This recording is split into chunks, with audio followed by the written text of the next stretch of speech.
Hey there and welcome. Today we're going to talk about adding integers with the same sign, and today that sign is positive. So let's go ahead and get started. I want you to think about how many ways you can simplify 12 plus 13.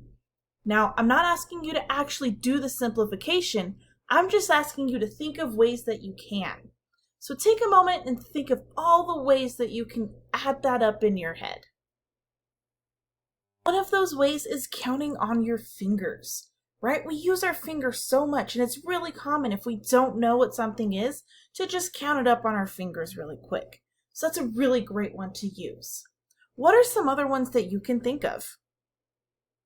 Manipulatives are another great option. If you don't know what a manipulative is, it's just an object, something that you physically have that you can count with, right? A lot of times in school you were probably given little counting blocks and use those to help you learn how to add.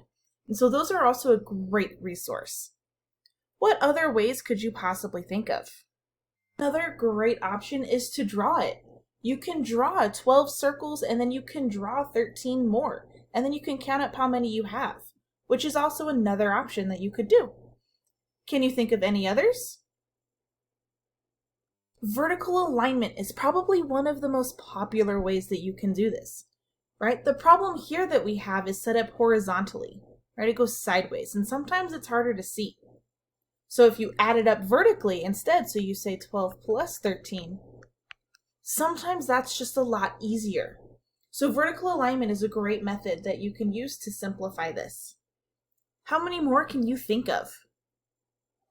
A number line is also amazing. You can physically see where those numbers are going.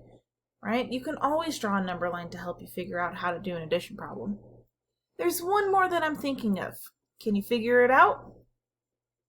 The last one that I'm thinking of is breaking your options down into smaller numbers. So instead of 12 and 13, we can say that 12 is really 10 plus 2, and that 13 is really 10 plus 3.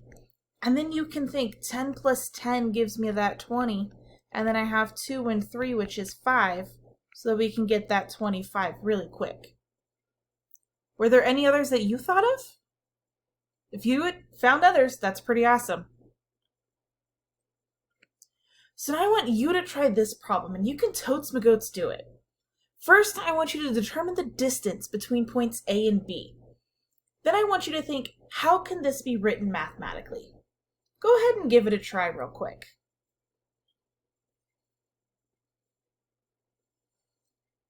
All right, so to determine the distance between points A and B, we can do this a couple of ways.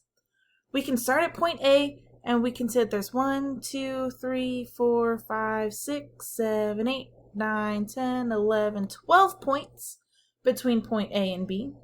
So we know this is 12 units. Right, we can count each one individually, and that's totally fine. Our other option is that we can say, how many units are there from -4 to 0,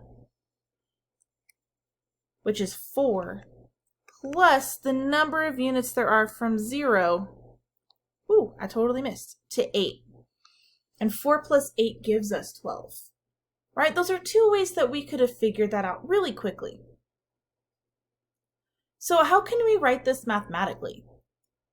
Well, I know that you want to just say 4 plus 8 equals 12, but the problem with that is that we actually started with -4. So we can't just say that it's 4.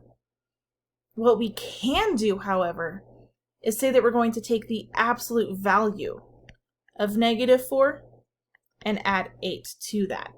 And what the absolute value is the distance away from 0. And we figured that out earlier when we said that there was 4 units between -4 and 0. So if we take the absolute value of -4 and add that to 8, this turns into a +4 plus 8, which gives us that 12.